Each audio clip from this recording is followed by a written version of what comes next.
Halo anak-anak ibu, selamat pagi. Bagaimana kabar kamu hari ini? Ibu harap semuanya dalam keadaan sehat. Nah, hari ini tanggal 10 Januari 2021, kita mau belajar dari tema 7, subtema 1, pembelajaran 1. Pelajaran IPS mengenai faktor-faktor penyebab penjajahan bangsa Indonesia. Selanjutnya, pelajaran IPA mengenai perubahan kalor terhadap perubahan suhu dan wujud benda. Nah, nanti Ibu akan memberikan video penjelasan pelajaran IPA dan IPS. Ibu harap kamu semuanya dapat menyaksikan supaya nanti kamu bisa mengerjakan tugas yang akan Ibu berikan. Selamat menyaksikan video yang Ibu berikan ini. Pertama-tama kita akan mempelajari muatan IPS. Perhatikan gambar yang ada di hadapan kalian. Tahukah kalian apa ini? Yang ada di hadapan kalian ini adalah rempah-rempah. Rempah-rempah begitu melimpah di Indonesia sejak dahulu kala dan juga paling dicari oleh bangsa Barat.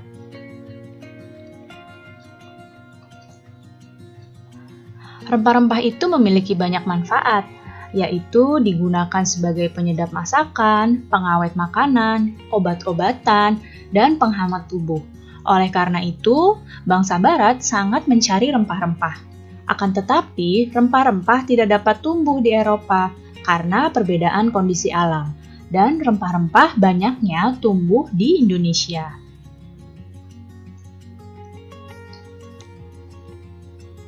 Hal itulah yang menjadi salah satu alasan bangsa Barat menjelajahi samudra, yaitu untuk menemukan daerah penghasil rempah-rempah. Nah, apa saja ya faktor-faktor pendorong penjelajahan samudra? Faktor yang pertama adalah adanya keinginan untuk mencari kekayaan atau gold. Kekayaan yang mereka cari terutama adalah rempah-rempah. Jadi, bangsa Eropa itu ingin mencari kekayaan melalui rempah-rempah. Jadi, sekitar abad ke-15 di Eropa, harga rempah-rempah itu sangat mahal. Harga rempah-rempah tersebut bisa semahal emas. Oleh karena itu, mereka rela menjelajahi samudra untuk mencari daerah penghasil rempah-rempah. Kemudian, adanya keinginan untuk mencari kejayaan atau glory. Di Eropa, ada suatu anggapan bahwa apabila suatu negara mempunyai banyak tanah jajahan, maka negara tersebut termasuk negara yang jaya. Hal ini membuat mereka mencari tanah jajahan sebanyak-banyaknya.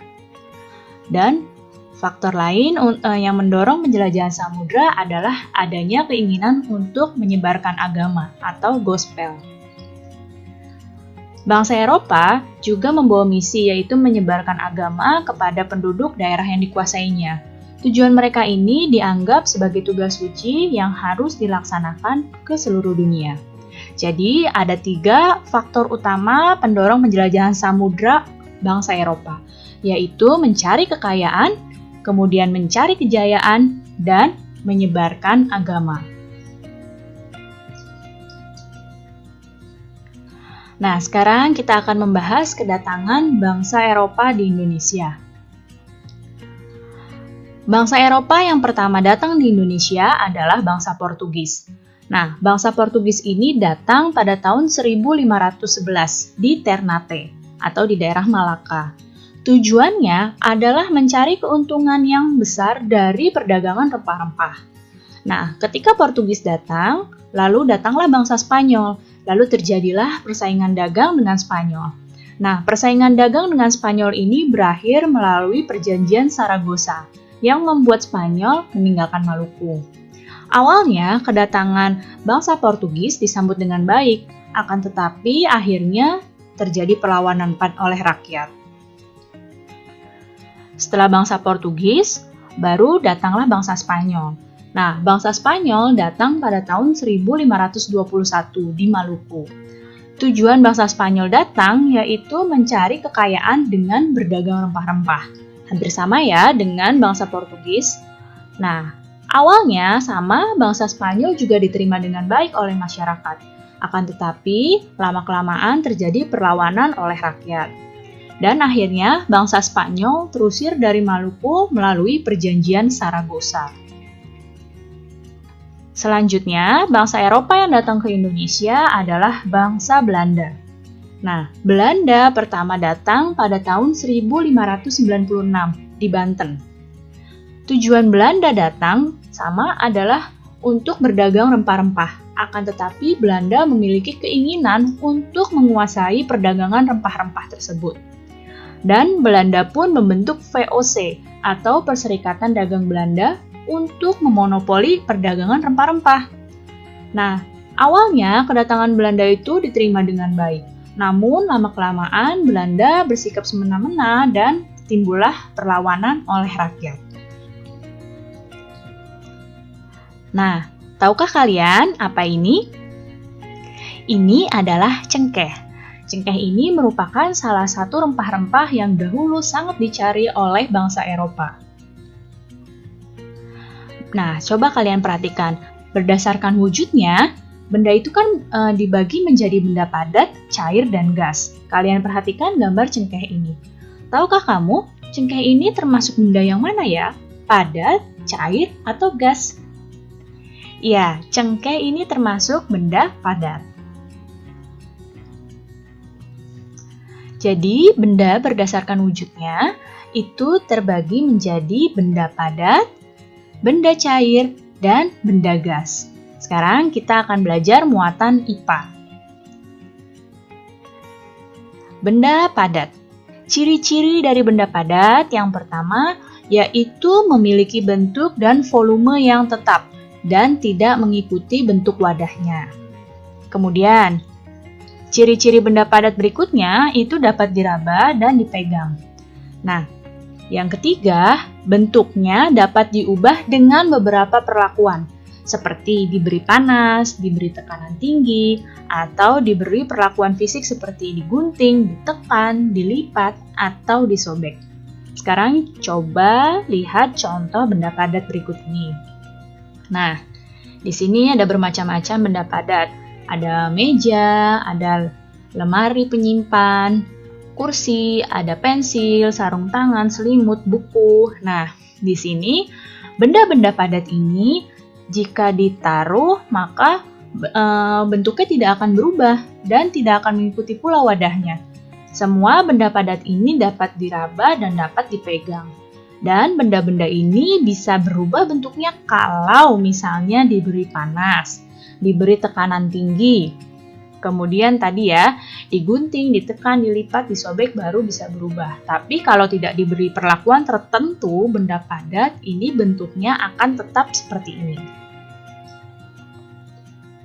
Kemudian benda cair.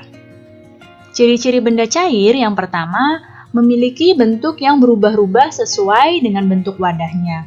Kalau wadahnya berbentuk gelas, maka dalamnya cairan tersebut akan berbentuk gelas. Kalau bentuk ditaruh di dalam botol, maka cairan tersebut akan berbentuk seperti botol. Kalau ditaruh di dalam ember, maka cairan tersebut akan berbentuk seperti ember. Jadi, benda cair itu bentuknya berubah-ubah sesuai dengan bentuk tempatnya. Kemudian benda cair itu mengalir dari tempat tinggi ke tempat yang lebih rendah. Berikutnya, benda cair juga dapat meresap melalui celah-celah kecil. Dan benda cair itu tidak dapat digenggam ya, tidak dapat dipegang dalam bentuk digenggam seperti itu. Nah, berikut ini adalah contoh-contoh benda cair. Ada minyak, lihat di sini minyak ditaruh di botol, maka bentuknya seperti botol. Kemudian air ditaruh di dalam gelas, bentuknya mengikuti gelas. Kalau dalam teko, bentuknya mengikuti teko. Kemudian ada susu, kemudian ada oli, dan masih banyak lagi contoh-contoh benda cair lainnya. Selanjutnya adalah benda gas. Ciri-ciri benda gas yang pertama yaitu memiliki bentuk yang tidak tetap. Dan benda gas ini mengisi seluruh ruang yang ditempati. Jadi dimanapun ruang itu pasti ada benda gasnya. Dan benda gas juga bentuknya sesuai dengan wadahnya. Dan benda gas itu tidak dapat dilihat tapi dapat dirasakan.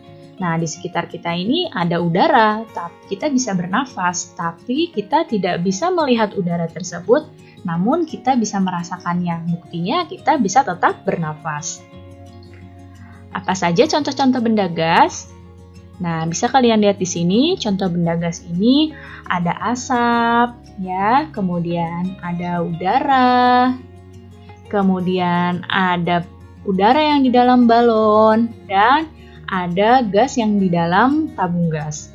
Nah, ini adalah contoh-contoh dari benda gas. Nah, bagaimana anak-anak Ibu dengan penjelasan di dalam video yang Ibu berikan tadi? Ibu harap kamu semuanya dapat mengerti dan memahami apa saja yang dijelaskan di dalam video. Nah, sekarang Ibu tidak perlu lagi banyak memberi penjelasan untuk pelajaran ini.